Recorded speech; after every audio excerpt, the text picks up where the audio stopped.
Assalamualaikum warahmatullahi wabarakatuh. Alhamdulillah, salatu wassalamu ala rasulillah, amma ba'd. Kaum muslimin yang dirahmati Allah subhanahu wa ta'ala, kami mendapatkan sebuah video yang sangat menarik kaum muslimin. Video vlog seorang anggota polisi, di mana anggota polisi ini alhamdulillah terlihat akidah beliau lurus, sehingga beliau memahami dengan baik bahwa Al-Quran ini adalah kalamullah, bukan kalam Nabi Muhammad SAW seperti yang difahami dan dikatakan oleh orang-orang yang berakidah menyimpang. Salah satunya seperti Panji Gumilang. Dan di dalam video tersebut, polisi tersebut membantah perkataan Panji Gumilang bahwa Al-Quran adalah kalam Nabi Muhammad SAW. Kita simak videonya. Assalamualaikum warahmatullahi wabarakatuh. Ketika ada yang mengatakan bahwa Al-Quran adalah bahasa Rasulullah Sayyidina Muhammad, maka sungguh dangkal pemikiran pengetahuan orang itu. Bukankah dia tidak mempelajari ketika dia tidak mendengar bagaimana kisah ketika malaikat Jibril datang pertama kali, yang merangkulnya dan memeluknya dengan mengatakan Iqra. Kemudian Rasulullah mengatakan ma makna bikhari, apa yang saya harus baca? Iqra. 3 kali diulang kalamullah ini, baca olehmu. Sehingga coba kalau seandainya Al-Quran itu adalah bahasa Rasulullah Muhammad, maka bagaimana dia bisa pada saat itu mengatakan apa yang saya harus baca? Rasulullah kita tercinta belumlah tahu menguasai apa-apa pada saat itu, sehingga sengaja Allah buat demikian agar apa Allah datangkan wahyu kepadanya adalah keistimewaan Al-Quran sebagaimana kalam Allah, sehingga terbantahkanlah mereka yang mengatakan bahwa Al-Quran adalah perkataan Muhammad. Sungguh mereka dangkal pemikiran mereka ketika mereka mengatakan bahwa Al-Quran adalah bahasa Muhammad. Al-Quran adalah kalam Allah, sehingga Rasulullah SAW meskipun dia tidak tahu apa-apa, tapi dia adalah fatanah, cerdas, siddiq, amanah, tabligh, fatanah, orang yang mudah dipercaya, kemudian orang yang bertanggung jawab, dan kemudian dia memiliki kecerdasan yang luar biasa, dan kemudian dia mempunyai sifat menyampaikan kemana-mana terkait dengan keilmuan, dengan semua pengalaman yang dia alami. Dan yang satu yang tidak pernah kalah dahsyatnya, Rasulullah adalah sosok yang penyabar.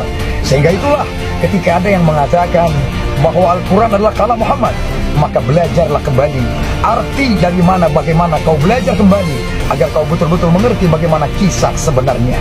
Itu saja apa yang dapat saya sampaikan. Tergetar hati saya ketika ada yang mengatakan bahwa Al-Quran adalah perkataan Muhammad. Sungguh dangkal pemikiran orang itu. Terima kasih. Wassalamualaikum warahmatullahi wabarakatuh. Masya Allah, luar biasa kaum muslimin. Kita berdoa semoga anggota polisi yang satu ini bisa menularkan ilmunya kepada anggota polisi yang lain, dan bisa semakin bertambah anggota polisi yang seperti beliau ini. Polisi yang memiliki akidah baik dan benar, sehingga bisa dengan mudah mereka mengenal dan melihat bentuk penyimpangan-penyimpangan di dalam akidah. Karena akidah ini pondasi kaum muslimin, sesuatu yang sangat mendasar. Kalau akidah kita tidak baik, tidak benar, atau istilah kalau bangunan itu pondasinya tidak baik, tidak benar, maka bangunan yang berdiri di atasnya itu juga tidak akan baik, tidak akan benar, tidak akan sesuai dengan yang diinginkan. Dia akan mudah runtuh. Kalau akidah kita lemah kaum muslimin, maka akan sangat mudah diserang dengan berbagai macam subhat. Sebagai contoh, masalah Al-Quran ini. Ada orang-orang yang mereka memiliki akidah yang meyakini bahwa Al-Quran ini bukanlah kalamullah, tapi kalam dari makhluk. Karena bagi mereka Allah itu berbicara tanpa suara, tanpa huruf, tanpa bahasa. Sedangkan Al-Quran ini adalah huruf dan bahasa yang bisa dibaca. Sehingga pendapat yang ada pada mereka ini bermacam-macam ketika menyikapi apakah Al-Quran ini kalamullah atau makhluk. Mereka orang-orang Mu'tazilah, orang-orang Jahmiyah, orang-orang Asy'ariyah, pendapat mereka mengenai Al-Quran ini bermacam-macam. Ada yang mereka mengatakan itu kalam nafsi Allah. Kemudian Allah berbicara dengan kalam nafsinya. Kemudian difahami oleh Lauhul Mahfuz. Kemudian Lauhul Mahfuz menyampaikan kepada Jibril. Kemudian dengan Jibril disampaikan kepada Nabi Muhammad SAW. Kemudian ada yang mengatakan itu kalam dari Jibril. Allah Subhanahu wa Ta'ala memberikan maknanya kepada Jibril. kemudian Jibril membahasakan ke dalam bahasa Arab, kemudian disampaikan kepada Nabi Muhammad SAW. Dan kemudian ada lagi yang mengatakan itu adalah kalam Nabi Muhammad SAW, di mana Allah Subhanahu wa taala memberikan maknanya kepada Jibril, Jibril memahami, kemudian disampaikan kepada Nabi Muhammad SAW, kemudian Nabi Muhammad SAW menyampaikan dengan bahasa Arab. Ini pendapat yang tidak benar, kaum muslimin. Pendapat yang benar adalah Al-Quran itu adalah kalamullah mutlak. Allah Subhanahu wa taala yang mengatakan, Allah Subhanahu wa taala yang mengatakan dan memerintahkan kepada Jibril untuk disampaikan kepada Nabi Muhammad SAW. Dan bukti bahwa Allah Subhanahu wa taala berbicara dengan suara, dengan bahasa, adalah ketika Allah Subhanahu wa taala berbicara kepada Nabi Musa alaihissalam, yang Allah Subhanahu wa taala abadikan di dalam Al-Qur'an.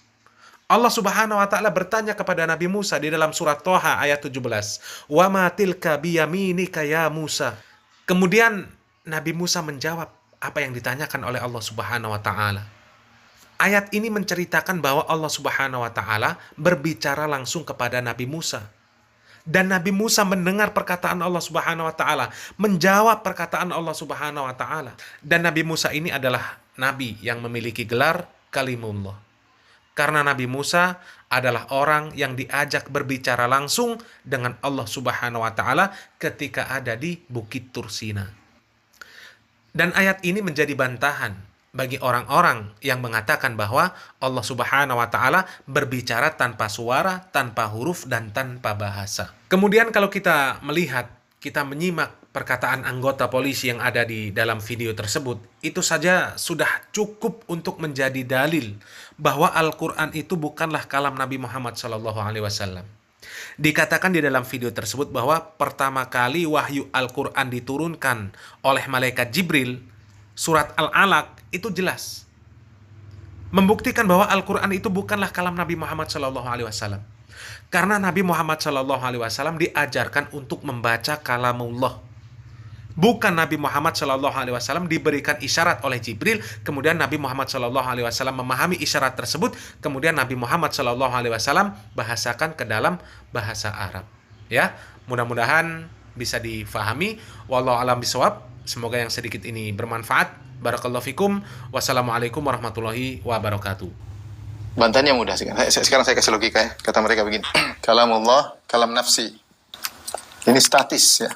Statis ya. Tak terbatas. Terus Al-Quran bagaimana?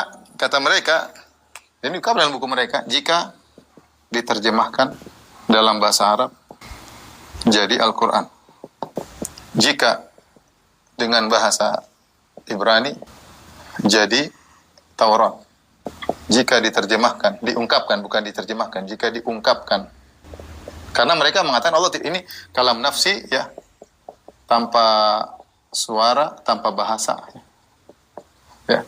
Jika diungkapkan dengan bahasa Suryani jadi Injil. Taib. Ini kata mereka. Ini menjadikan keanehan dalam coba. Padahal kita tahu Al-Quran bukan Taurat dan Al-Quran bukan Injil. Kalau ternyata ini tiga-tiganya dari ungkapan sumber yang sama, harusnya isi Al-Quran sama dengan isi Taurat, sama dengan isi Injil. Loh, kan mau ungkapan dari satu zat yang sama, dari satu sesuatu yang sama, harusnya ungkapannya ternyata Al-Quran bukan. Kalau diterjemahkan Al-Quran ini kalau diterjemahkan ke bahasa Ibrani tidak jadi Taurat.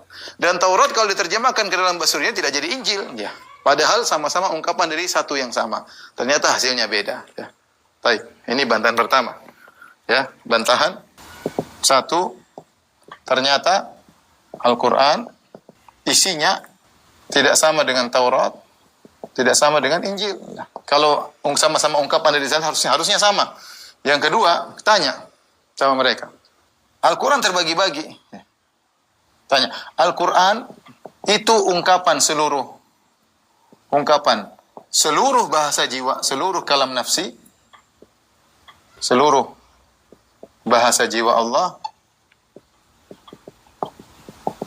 atau sebagiannya.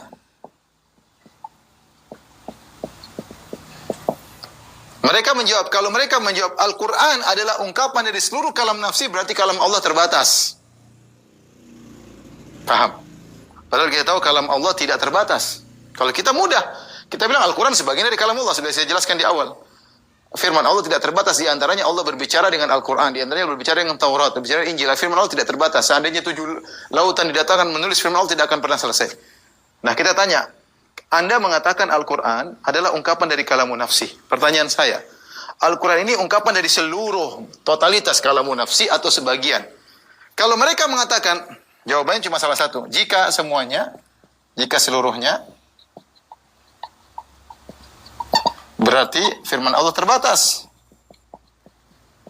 Firman Allah terbatas. Dan ini mereka tidak boleh kalau begitu. Allah tanpa batas, kata mereka. Jika sebagian, berarti kalam Allah terbagi. Berarti kalam nafsi terbagi. Bisa dipartisi, terbagi-bagi. Dan mereka juga bilang tidak boleh kalam Allah terbagi-bagi. Karena Allah satu kesatuan, tidak bisa dibagi-bagi. Apapun jawaban mereka pasti keliru. Pertanyaan berikutnya lagi. Jika Al-Quran adalah ungkapan dari firman Allah, kenapa di Al-Quran ada nasikh mansuh? Lantas kenapa di Al-Quran ada yang mansuh?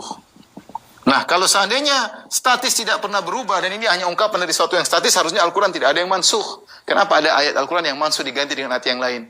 Kenapa ayat Al-Quran yang dulu pernah dibaca kemudian dihilangkan oleh Nabi SAW tidak dibaca lagi?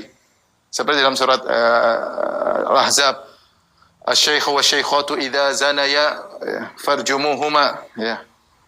Ada, jika seorang laki dan perempuan berzina maka rajamlah. Itu dulu pernah dibaca dalam Al-Quran. Kemudian Rasulullah hilangkanlah. Kalau ini suatu yang statis, kenapa ada nasikh mansuh? Mereka juga tidak akan pernah bisa menjawab hal tersebut. Taib, dalam Al-Quran ada firman Allah. Ini buat bingung mereka. Dalam Al-Quran ada ungkapan, mereka tidak mengatakan firman Allah, ungkapan firman Allah. Ungkapan qad sami Allahu qaulal lati tujadiluka fi zawjiha, dalam surat qad sami, yang artinya sungguh, perhatikan, qad sami'a, sungguh Allah telah mendengar. Sungguh Allah telah mendengar perkataan curhatan, perkataan wanita tersebut, intinya ya, wanita yang mencurhatkan suaminya. Taib, di sini perhatikan Allah mengatakan sungguh Allah telah mendengar. Nah, kata mereka, firman Allah statis tidak pernah berubah. Nah, apakah makna dari ini? Karena mereka bilang ini bukan firman Allah, tapi ungkapan. Taib, apakah ungkapan ini sudah ada sejak zaman azali? Ada ungkapan Allah telah mendengar perkataan si wanita tersebut. Pada wanita tersebut baru muncul 1400 tahun yang lalu di zaman Nabi. Sekarang saya, mudah-mudahan antum paham. Saya ulangi. Kata mereka, Al-Quran adalah ungkapan dari firman Allah yang statis, yang sudah sejak azali sudah ada. Nah, kita bilang kalau begitu, bagaimana pendapat Anda tentang firman Allah dalam surat Al-Mujadalah? Qad sami'a Allahu qaulal lati tujadiluka fi zawjiha wa tashtaki ila Allah wallahu yasma'u tahawarukuma. Kata Allah, sungguh Allah telah mendengar perkataan seorang wanita yang mengeluhkan suaminya kepadamu. Sungguh Allah telah mendengar, pakai fi'il madhi, pas. Apakah makna ini sudah ada di zaman azali sementara kejadian ini belum ada? Bukan itu kejadian 1400 tahun yang lalu di zaman Nabi? Ya. Kalau sudah zaman azali berarti Allah bohong. Di zaman azali sudah ada makna qad sami Allah telah mendengar, padahal kejadian belum ada. Berarti Allah menyampaikan sesuatu yang bohong di zaman azali. Allah sudah mendengar padahal kejadiannya jauh belakangan. Mudah-mudahan antum paham. Ya, intinya bantahan banyak, saya tidak ingin bantah secara detail. Ini salah satu bantahan yang paling mudah bahwa ini menyelisih akidah masyarakat, dan masyarakat meyakini Al-Quran firman Allah, mereka mengagungkan firman Allah, mereka tidak berani kotak-atik. Mereka mengagungkan, bahkan disunahkan kita berwudu kalau baca firman Allah, apalagi memegang di situ ada tulisan firman Allah Subhanahu wa taala. Tidak seperti akidah Asy'ariyah yang rumit, yang ruwet, yang mengatakan tidak, ini bukan firman Allah, ini kalam nafsi. Dari mana mereka dapat ide seperti ini? Tidak lain karena mereka terjebak dengan akidah filsafat Yunani yang mengatakan Allah statis, tidak dinamis, maka tidak boleh begini, tidak boleh begitu. Wallahu a'lam bishawab. Tapi demikian saja kajian kita, kurang lebih mohon maaf. Wabillahi taufiq wal hidayah. Assalamualaikum warahmatullahi wabarakatuh.